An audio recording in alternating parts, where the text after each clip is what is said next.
Hey guys, welcome to factual studies. Guys, आज के video में हम पढ़ेंगे जनरेशन ऑफ कंप्यूटर।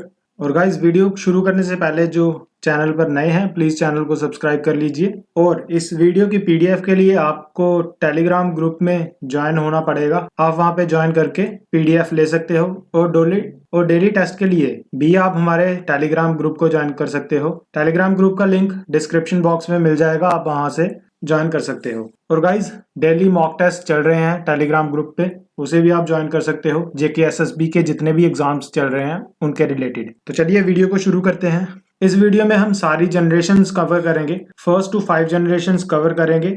जनरेशन का मीनिंग है कंप्यूटर में जो एडवांसमेंट आई फर्स्ट जनरेशन से लेके 5th जनरेशन तक जो एडवांसमेंट आई वो सारी इसमें पढ़ेंगे। जो हार्डवेयर में एडवांसमेंट आई और जो सॉफ्टवेयर में एडवांसमेंट आई सारी कवर की जाएगी। जनरेशन्स का मीनिंग यही है कि फर्स्ट जनरेशन में जो कंप्यूटर में हार्डवेयर और सॉफ्टवेयर यूज हुआ, जो हार्डवेयर यूज हुआ उसको चेंज करके जनरेशन में उसमें एडवांसमेंट लाके और चेंजिंग की गई। ऐसे करके 5th जनरेशन तक एडवांसमेंट की गई और अभी तक जो चल रही है वो 5th जनरेशन चल रही है। तो गाइज, फर्स्ट जनरेशन में कंप्यूटर में वैक्यूम ट्यूब यूज की गई और ये जनरेशन 1942 से 1954 तक चली। सेकंड जनरेशन 1955 से 1964 तक चली और इसमें ट्रांजिस्टर यूज किया गया। थर्ड जनरेशन 1964 से 1975 तक चली, इसमें आईसीज यूज किए गए, ये आईसी बेस था। फोर्थ जनरेशन 1975 से 1989 तक चली, इसमें माइक्रो प्रोसेसर्स यूज किए गए। और 5th जनरेशन में एडवांस माइक्रो प्रोसेसर यूज किए गए और ये 1989 से ऑनवर्ड चलती गई। अब हम पढ़ते हैं इनको अलग अलग सारी जनरेशन्स को। गाइस, ये है फर्स्ट जनरेशन कंप्यूटर्स। ये जनरेशन 1942 से 1954 तक चली। और गाइस, ये वैक्यूम ट्यूब बेस्ड जनरेशन थी। मींस कंप्यूटर्स जो भी मशीन बनाई जाती थी वो उनमें वैक्यूम ट्यूब यूज होती थी। वैक्यूम ट्यूब एक फ्रेजाइल फिलामेंट ग्लास होता है जो एक इलेक्ट्रॉनिक सोर्स होता है और ये सिग्नल को एम्पलीफाई करने के लिए काम आता है। और गाइस, इन कंप्यूटर्स की मेमोरी इलेक्ट्रॉनिक रिले का यूज करके कंस्ट्रक्ट की जाती थी। सारी इंस्ट्रक्शंस और डाटा पंच कार्ड के थ्रू सिस्टम में डाला जाता था। उस टाइम पे इंस्ट्रक्शंस थी जो मशीन और असेंबली लैंग्वेज में लिखी जाती थी, क्योंकि हाई लेवल लैंग्वेज बहुत देर बाद इंट्रोड्यूस हुई थी। उस टाइम पे इंट्रोड्यूस नहीं हुई थी हाई लेवल लैंग्वेज, इसलिए मशीन लैंग्वेज और असेंबली लैंग्वेज यूज की जाती थी उस टाइम पे। और इसी के साथ असेंबली लैंग्वेज टफ होने के कारण कुछ ही जो प्रोफेशनल्स होते थे वही इस लैंग्वेज को समझ पाते थे। और गाइज, जो इसमें वैक्यूम ट्यूब्स यूज होती थी और इलेक्ट्रिकल बल्ब यूज होते थे, ये बहुत ज्यादा हीट होते थे और जल्दी खराब हो जाते थे। ये इसका बहुत बड़ा ड्रॉबैक था।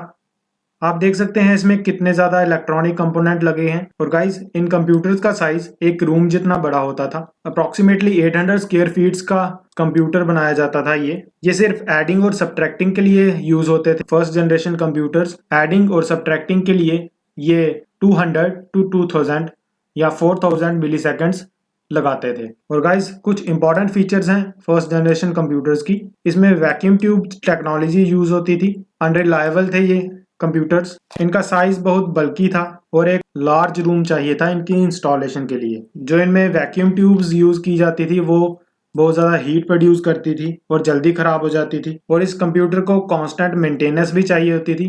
कॉस्टली इसलिए होता था क्योंकि इसमें कंपोनेंट्स बहुत ज़्यादा यूज हुए थे। Electronic components, filaments, vacuum tubes उस टाइम के कंपैरिजन में बहुत कॉस्टली था। हीट जनरेट करता था क्योंकि बल्ब्स लगे थे, बहुत ज़्यादा हीट जनरेट करता था। मशीन लैंग्वेज यूज होती थी जो कि बहुत टफ लैंग्वेज थी। हाई लेवल लैंग्वेज उस टाइम पे इंट्रोड्यूस नहीं हुई थी, इसलिए मशीन लैंग्वेज यूज की जाती थी। साइज बहुत बड़ा था, रूम जितना साइज होता था आज के कंपैरिजन में। इसे कूल रखने के लिए एसी की जरूरत पड़ती थी। नॉन पोर्टेबल था, एक ही जगह पे स्टेबल रहता था, हम इसे इधर उधर लेके नहीं जा सकते थे। और लॉट ऑफ इलेक्ट्रिसिटी कंज्यूम करता था। और गाइज, कुछ इंपॉर्टेंट कंप्यूटर्स थे उस टाइम पे फर्स्ट जनरेशन कंप्यूटर्स, जिनमें है ENIAC जो हमने फर्स्ट वीडियो में पढ़ चुके हैं। ये सारे कंप्यूटर्स हम फर्स्ट वीडियो में पढ़ चुके हैं। ENIAC computer, एडवैक, UNIVAC, IBM 701, IBM 650, ये सारे कंप्यूटर हम फर्स्ट वीडियो में पढ़ चुके हैं।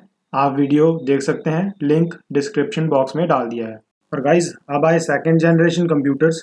ये कंप्यूटर्स 1955 से 1964 तक यूज में आए। ट्रांजिस्टर बेस्ड कंप्यूटर्स थे और इनमें वैक्यूम ट्यूब्स भी यूज की जाती थी।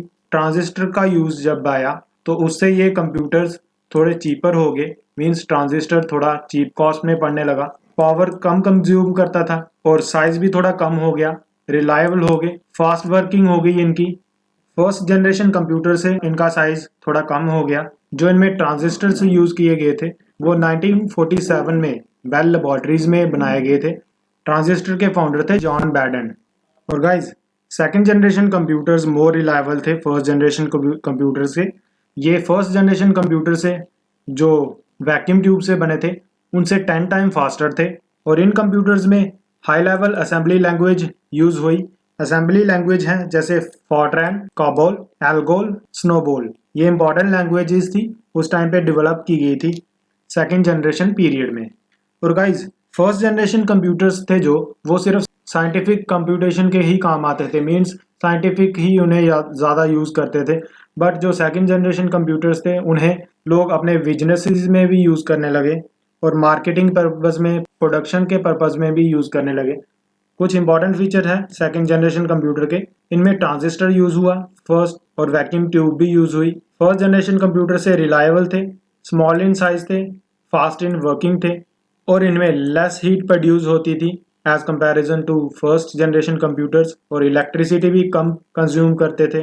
बट ये कॉस्टली फिर भी उतने ही थे जितने फर्स्ट जनरेशन कंप्यूटर्स थे और एसी इनमें भी चाहिए था कूलिंग के लिए और इनमें भी मशीन लैंग्वेज और असेंबली लैंग्वेज यूज होती थी।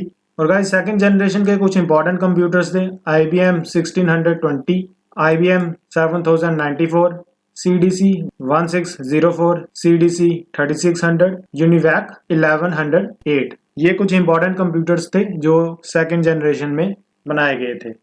अब बात करते हैं थर्ड जनरेशन कंप्यूटर्स की।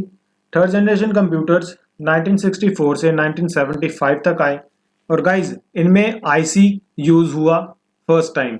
आईसी की इन्वेंशन जैक क्लेयर ने की थी और उनके साथ रॉबर्ट नॉइज ने मिलकर की थी। आईसी एक ऐसा सर्किट होता है जिसमें सेवरल ट्रांजिस्टर, रजिस्टर्स और कैपेसिटर्स मिलकर बनाया गया होता है आईसी सर्किट। और गाइज जैक किल्वे आईसी सर्किट जिन्होंने इन्वेंट किया। आईसी सर्किट के आने से कंप्यूटर का साइज स्मॉल हो गया, रिलायबल हो गया और एफिशिएंसी बढ़ गई। इसमें multi programming operating system use होने लगा, हाई लेवल लैंग्वेज भी इसमें यूज होने लगी।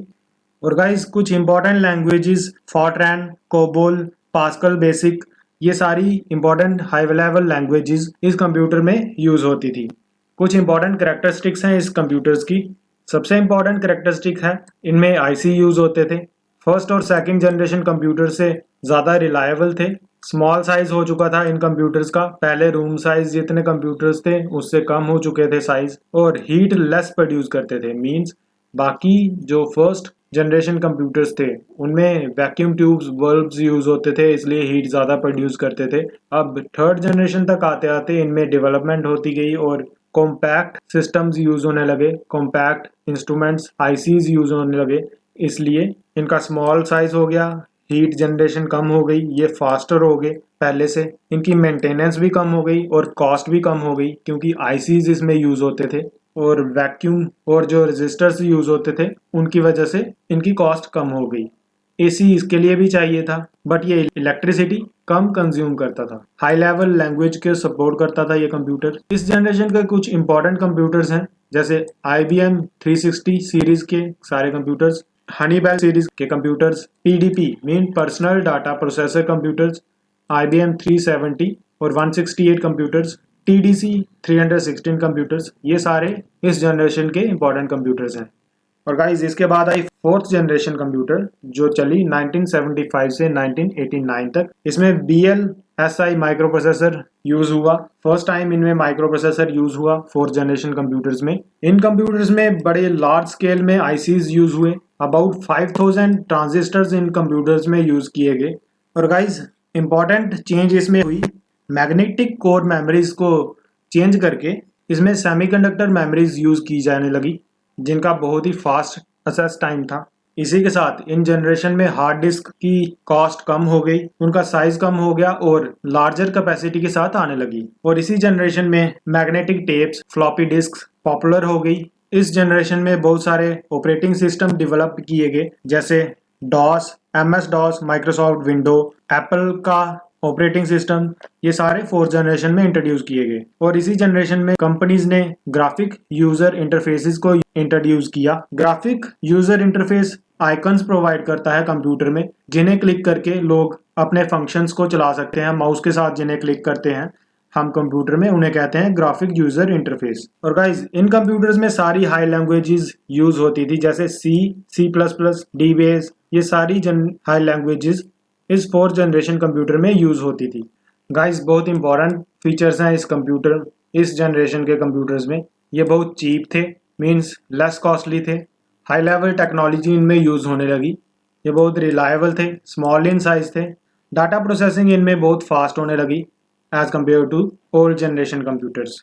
इंटरनेट भी इन कंप्यूटर्स में इंट्रोड्यूस हुआ इसी जनरेशन में। नेटवर्किंग के फील्ड में इस जनरेशन में डेवलपमेंट हुई और कंप्यूटर बहुत इजीली अवेलेबल होने लगे इस जनरेशन में। मींस पहले सिर्फ साइंटिफिक यूज के लिए फर्स्ट जनरेशन में यूज होते थे, उसके बाद बिजनेसेस के लिए और मार्केटिंग पर्पसेस के लिए यूज होते थे, बट अब कॉमन पीपल के लिए भी इस जनरेशन में कंप्यूटर्स अवेलेबल होने लगे। और गाइस कुछ इंपॉर्टेंट कंप्यूटर्स थे इस जनरेशन के: DEC-10, Star 1000, PDP-11, CRAY-1 super computer, CRAY-X super computer. ये कुछ इंपॉर्टेंट कंप्यूटर्स थे इस जनरेशन के जो डेवलप किए गए। और गाइज अब आए 5th जनरेशन कंप्यूटर्स जो बहुत ही एडवांस टेक्नोलॉजी के थे। 1989 के ऑनवर्ड ये सारे कंप्यूटर चल रहे हैं अभी तक। ULSI micro processor based technology इसमें यूज हो रही है। USLI की फुल फॉर्म है अल्ट्रा लार्ज स्केल इंटीग्रेशन। और गाइज इन कंप्यूटर्स में बहुत ही स्मॉल चिप्स यूज होती थी, जिनमें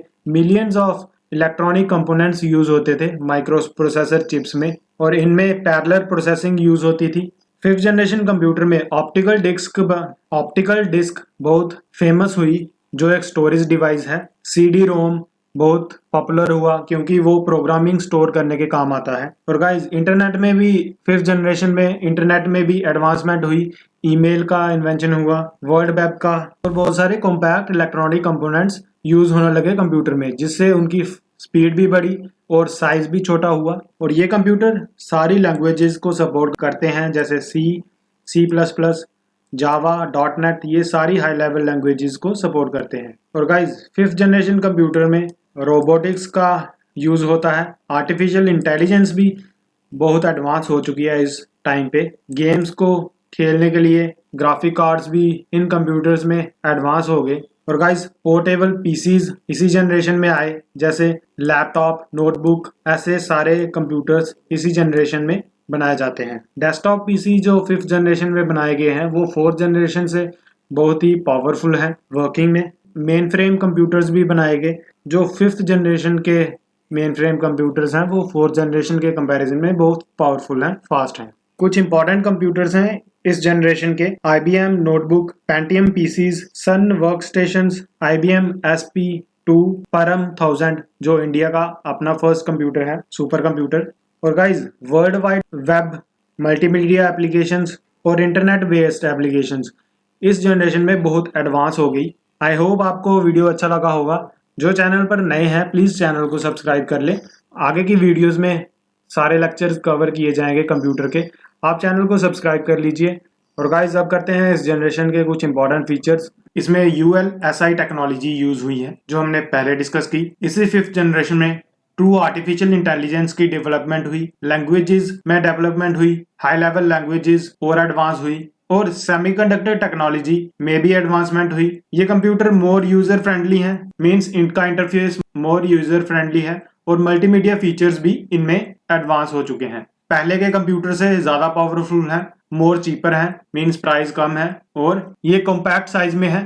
पहले कंप्यूटर्स लार्ज साइज में आते थे, अब कंप्यूटर्स स्मॉल साइज में आते हैं। लैपटॉप्स जो पोर्टेबल भी हैं, जिन्हें आप इधर उधर लेके जा सकते हैं। पहले कंप्यूटर्स एक ही जगह पे स्टेबल रहते थे, अब आप कहीं पे भी उनको ले जा सकते हैं। आई होप गाइज आपको आज का वीडियो अच्छा लगा होगा। प्लीज चैनल को यूट्यूब पे सब्सक्राइब कर लें। आप हमारे टेलीग्राम ग्रुप को भी ज्वाइन कर सकते हैं। इंस्टाग्राम पे भी आप हमें फॉलो कर सकते हैं। बेल आइकन को प्रेस कर लें ताकि आपको नोटिफिकेशन मिल जाए।